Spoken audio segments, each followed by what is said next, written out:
कोई तो रोक लो। दोस्तों, इस कहानी के पिछले भाग सुनने के लिए हमारे चैनल को विजिट करें। अब आगे। कमल बोला, इससे क्या होगा, वो तेरे जाने के बाद फिर कहेंगे कि अब तू नहीं है तो मैं बुक रख लूं। मैंने कहा, इसके लिए तू उनसे पहले ही ये बता देना कि तेरी एग्जाम की तैयारी मैं करा रहा हूँ, इसलिए हर दूसरे तीसरे दिन मैं तेरे पास आता रहता हूँ और तेरे कमरे में ही रुकता हूँ। कमल ने कहा, हाँ ये बात काम कर सकती है। वो मेरे पास बुक्स इसीलिए रखवाते हैं क्योंकि मेरा कमरा अलग है और मेरे कमरे में मेरे सिवा कोई नहीं रहता। मैंने कहा, ठीक है, पहले तू इतना कर, फिर इसके बाद मैं तुझे आगे की योजना बताऊंगा। कमल ने कहा, थैंक्स यार, तूने मुझे गलत रास्ते पर जाने से बचा लिया। मैं बोला, इसमें थैंक्स की कोई बात नहीं, तू मेरा भाई है और तुझे गलत रास्ते से बचाना मेरा फर्ज है। चल, अब रात बहुत ज्यादा हो गई है, सो जा। इसके बाद कमल ने मुझे गुड नाइट बोला और सोने की कोशिश करने लगा। तभी मुझे कमरे के बाहर दरवाजे पर किसी के होने की आहट सी समझ आई। मैं उठकर गया और दरवाजा खोला तो देखा कोई नहीं है, लेकिन तभी कीर्ति के कमरे का दरवाजा बंद होने की आवाज आई और फिर उसके कमरे की लाइट भी बंद हो गई। मैं समझ गया कि वो कमल के कमरे के बाहर खड़ी होकर हमारी बात सुन रही थी। मैं सोचने लगा, ये दोनों भाई बहन भी अजीब हैं। दोनों को ही दूसरों के कमरों में ताक झांक करने की बुरी आदत है। और यही सब सोचते हुए ना जाने कब मेरी नींद लग गई। सुबह 6:30 बजे कमल के जगाने पर मेरी नींद खुली। वो फ्रेश हो चुका था और स्कूल के लिए तैयार हो रहा था। मुझे जागते देख उसने कहा, गुड मॉर्निंग। मैंने आंख खोली और उसके गुड मॉर्निंग का जवाब देते हुए कहा, गुड मॉर्निंग, लेकिन मुझे इतनी जल्दी क्यों जगा दिया? मुझे आज कौन सा स्कूल जाना है? कमल ने कहा, स्कूल जाना है तभी तो जगाया है। मैंने कमल से कहा, मैंने तो स्कूल की छुट्टी लगाई हुई है, फिर तुझसे किसने कह दिया कि आज मुझे स्कूल जाना है? कमल बोला, तुझे अपने नहीं तो कीर्ति को लेकर उसके स्कूल जाना है। मैंने कहा, वो किस लिए? कमल बोला, उसे अपने स्कूल में प्रोजेक्ट जमा करना है। अब वो प्रोजेक्ट लेकर स्कूटी तो चला नहीं पाएगी, इसलिए तुझे साथ ले जा रही है। मैंने कहा, उसके साथ तू क्यों नहीं चला जाता है? कमल बोला, मैंने तो उसके साथ जाने की बात बोली थी, लेकिन उसने कहा कि तू अपने स्कूल जा, पुन्नू फ्री है, मैं उसे अपने साथ ले जाऊंगी। मैंने उससे कहा, यार ये मुझे बेमतलब को तंग कर रही है, ना जाने कल से क्या क्या किए जा रही है और क्या क्या बके जा रही है। कमल ने कहा, जरूर तूने उसे किसी बात पर नाराज कर दिया है। अब जब तक तू उससे माफी नहीं मांग लेगा, वो तुझे ऐसे ही परेशान करती रहेगी। मैं बोला, मैं तो आज यहाँ से चला ही जाऊंगा, तब कैसे परेशान करेगी? कमल ने कहा, शायद तुम ये भूल गए कि वो भी आज तुम्हारे साथ ही जा रही है। हो सकता है कि वो तुम्हें परेशान करने के लिए ही तुम्हारे साथ जा रही हो।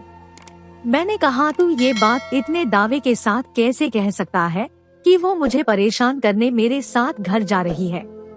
ये भी तो हो सकता है कि उसका मन हो छोटी माँ और अम्मी निमी के साथ कुछ दिन रहने का।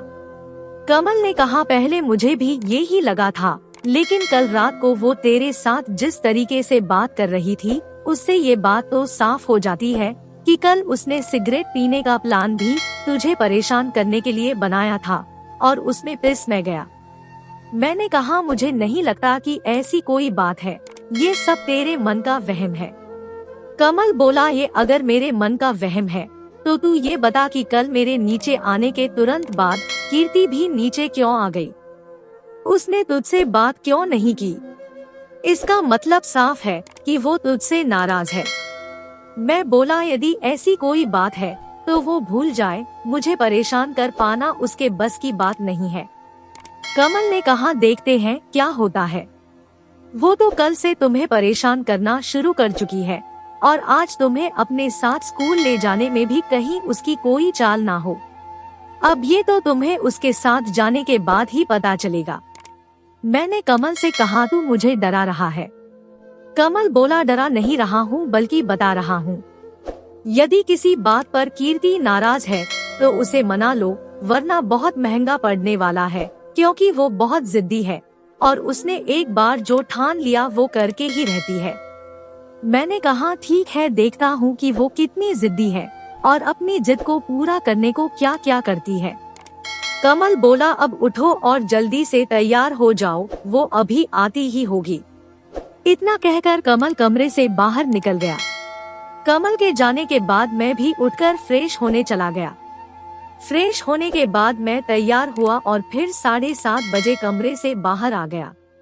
मैं कमरे से बाहर आया तो मौसी मुझसे नाश्ता करने को कहने लगी, लेकिन तभी कीर्ति अपना प्रोजेक्ट हाथ में लेकर आ गई और उसने मौसी से कहा, मम्मी पुन्नू ने तैयार होने में पहले ही देर कर दी है, अब यदि ये नाश्ता करने लगा तो मुझे भी देर हो जाएगी। मौसी बोली, अरे उसे नाश्ता कर लेने दे, थोड़ी देर हो जाने में कुछ नहीं हो जाएगा। कीर्ति बोली, ये एक दिन नाश्ता नहीं करेगा तो चल जाएगा, लेकिन यदि मुझे देर हो गई तो मेरी सारी मेहनत बेकार हो जाएगी, मेरा प्रोजेक्ट शामिल नहीं किया जाएगा। वैसे भी हमें वहाँ ज्यादा देर नहीं लगनी, हम जल्दी आ जाएंगे। उसकी बात सुनकर मौसी भी चुप हो गई और मैं गौर से कीर्ति का चेहरा देखने लगा।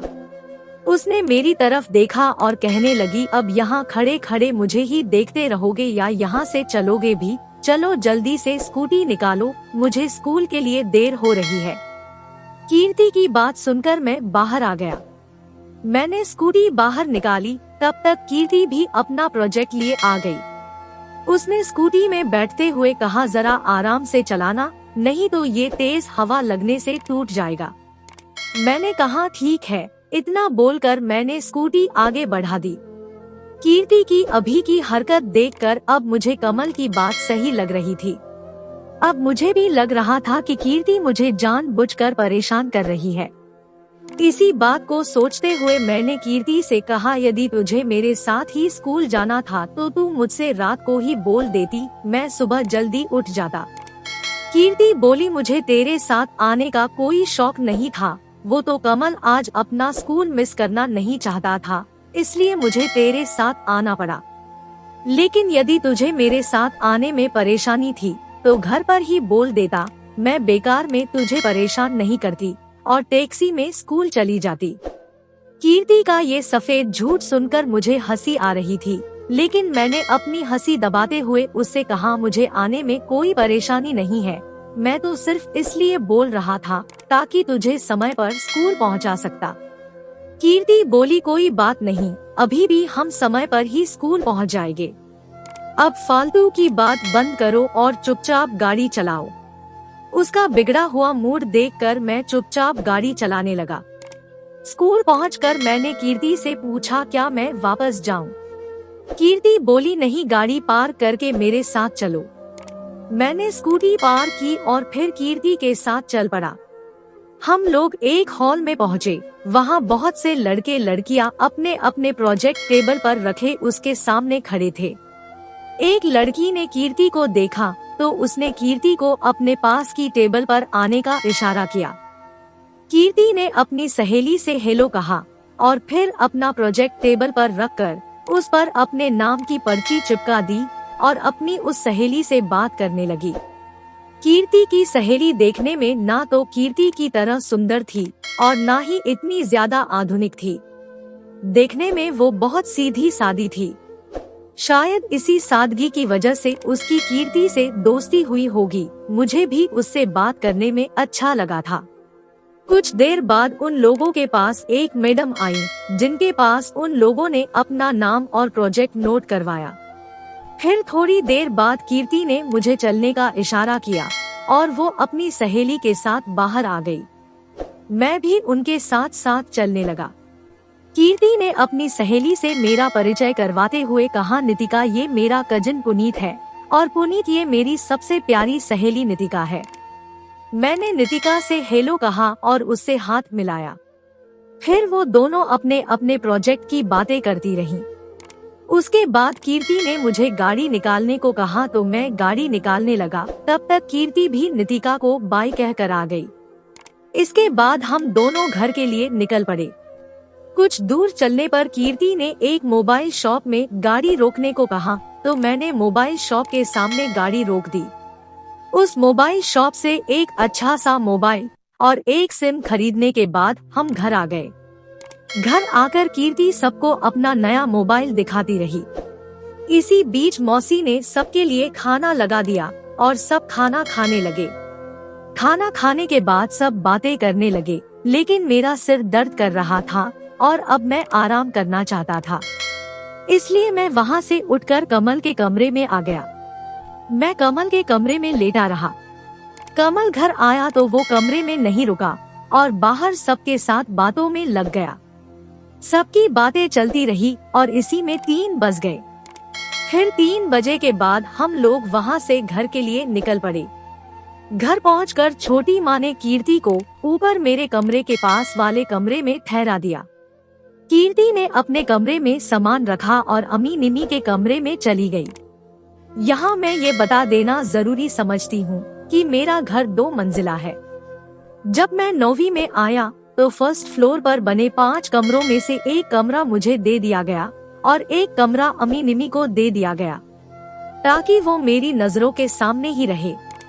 एक कमरे में स्टोर रूम बना दिया गया और बाकी के 2 कमरे मेहमानों के लिए रखे गए, जिनमें से एक कमरा अभी कीर्ति को दिया गया था। मेरे सिर में दर्द था तो मैं अपने कमरे में आकर आराम करने लगा। मैं सोना चाहता था मगर नींद भी नहीं आ रही थी। जब बहुत देर तक मुझे ना तो नींद आई और ना ही मेरा सिर दर्द कम हुआ तो फिर मैं उठकर छोटी माँ के पास चला गया। छोटी माँ लेटी हुई थी और अम्मी निमी के साथ कीर्ति भी वहीं पर थी। मेरा उतरा हुआ चेहरा देखकर छोटी माँ समझ गई कि मुझे कुछ तकलीफ है। उन्होंने फौरन उठते हुए कहा, क्या हुआ बेटा, तेरा चेहरा इतना उतरा हुआ क्यों है? तेरी तबीयत तो ठीक है ना?